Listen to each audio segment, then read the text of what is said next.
আসসালামু আলাইকুম এভরিওয়ান, সবাই কেমন আছেন? আশা করি সবাই ভালো আছেন। আপনাদের দোয়া আর আল্লাহর রহমতে আমিও ভালো আছি। আপনাদের সাথে আজকে আমি শেয়ার করব যে আমার 140 ওয়াট সোলার প্যানেল দিয়ে আমি কি কি ইউজ করি কিংবা কি কি চালাই। তো চলুন এবার দেখা যাক আমার প্যানেলটা আসলে 140 ওয়াট আছে কিনা সম্পূর্ণ আপনাদেরকে আমি দেখাই। প্লাস আমি নিচে কি কি চালাইতেছি তাও আমি দেখাই। বর্তমানে আমি যে বাসার বসবাস করি এটা হচ্ছে সেই বাসার ছাদ, আর এটা হচ্ছে আমার 100 ওয়াটের একটা প্যানেল। আর ওই পাশে যেটা আছেন ছোট দেখতেছেন এটা হচ্ছে আমার 100, না সরি, এটা হচ্ছে 40 ওয়াটের একটা প্যানেল। এটা মিলা টোটাল আমার এখানে আছে 140 ওয়াট। এটা হচ্ছে 100 ওয়াট, এটা হচ্ছে 40 ওয়াট, টোটাল হচ্ছে 140 ওয়াট। তো আমি অল্প খরচের মধ্যে আসলে কি কি সেট আপ করছি আমার রুমের ভিতরে সম্পূর্ণ আপনারা দেখতে পারবেন। এটা হচ্ছে আমার ঘরের সেট আপ। আর এই যে আমার সামনে যেটা দেখতে পাচ্ছেন এটা হচ্ছে আমার একটা সেভের আমার কন্ট্রোলার। এই সেট আপটা দিয়ে আমি কি কি চালাই তা সম্পূর্ণ আপনাদেরকে আমি দেখাবো। তো আমার নিচে যে এখানে আমি যা দেখাইতেছি, যে দেখেন এই যে এখানে হচ্ছে যে আমার আইপিএস এর বক্সটা। এটা হচ্ছে আমার একটা রহিম আফরোজের সাইন্টিস্ট একটা 950 ভি এর একটা আইপিএস। আর এটার মাধ্যমে আমি আমার ঘরের যাবতীয় যত এসি কানেকশন আছে, এসি যে জিনিসগুলো চালাইতে হয় সম্পূর্ণ আমি এটার মাধ্যমেই চালাই। এই যে এটা হচ্ছে আমার আইপিএস এর ব্যাটারি, আর এই ব্যাটারিটা হচ্ছে 145 ওয়াটের। সামনে থেকে যদি ব্যাটারি লোগো টোগো সব সহ দেখায় আমি, দেখেন এই যে এটা হচ্ছে একটা পাওয়ার প্লাস ব্র্যান্ডের একটা ইজি বাইকের ব্যাটারি।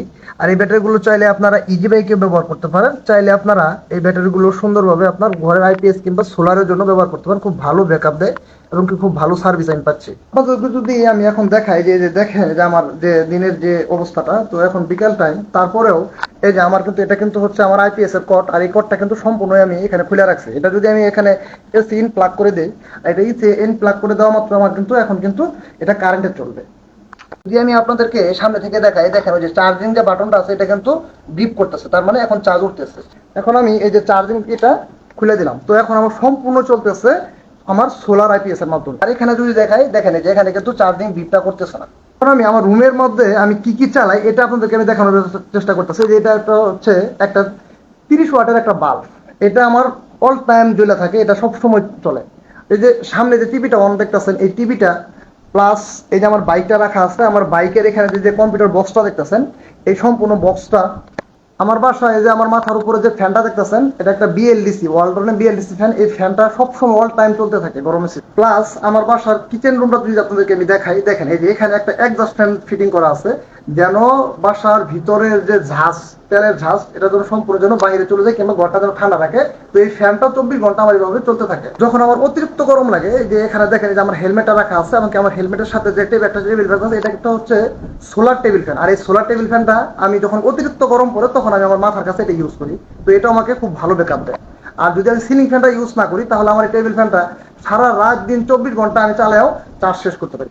অনেকে আপনারা বলতে পারেন যে আপনার রুমের মধ্যে যে জিনিসগুলো আপনারা দেখাইলেন, তো এত কিছু কি আপনার এই একটা 140 ওয়াটের প্যানেল কি চলে? আমি বলতে চাই হ্যাঁ, আমার 140 ওয়াটে এই সবগুলো জিনিসে চলে, যদি দিনের বেলা পর্যাপ্ত রোদ থাকে। আর যদি আকাশটা হালকা মেঘলা থাকে কিংবা চার্জ কম হয়, সেক্ষেত্রে আমার প্রতিদিন প্রায় 1 থেকে 1.5 ঘন্টা কিংবা 2 ঘন্টা চার্জ দিতে হয়। আর বাকি সম্পূর্ণটাই আমার সোলারের মাধ্যমে চলে। আমার এই সেট আপটা যদি আপনাদের কারো ভালো লাগে থাকে, তাহলে আপনারা কমেন্টে জানাইতে পারেন। যদি কারো কোনো উপকার, হেল্প কিংবা কোনো পরামর্শ লাগে, আমি সম্পূর্ণটা দেওয়ার চেষ্টা করবো। কি পরিমাণ খরচ হয়েছে কিংবা কি পরিমাণ আমি এখান থেকে সুবিধা পাচ্ছি, সম্পূর্ণ আপনাদেরকে আমরা এরপরের ভিডিওতে দেখাবো। আপনারা যদি চান যে এটা মানে বাসা বাড়িতে সেট আপ করবেন, তাহলে আপনারা কমেন্ট করতে পারেন, সেই কমেন্টে আমি উত্তর দিয়ে দিব। ভিডিওটা যদি আপনাদের কাছে ভালো লেগে থাকে, তাহলে অবশ্যই সবাই একটা লাইক, কমেন্ট, শেয়ার করে দেবেন। সবাই ভালো থাকবেন, সুস্থ থাকবেন। আল্লাহ হাফেজ।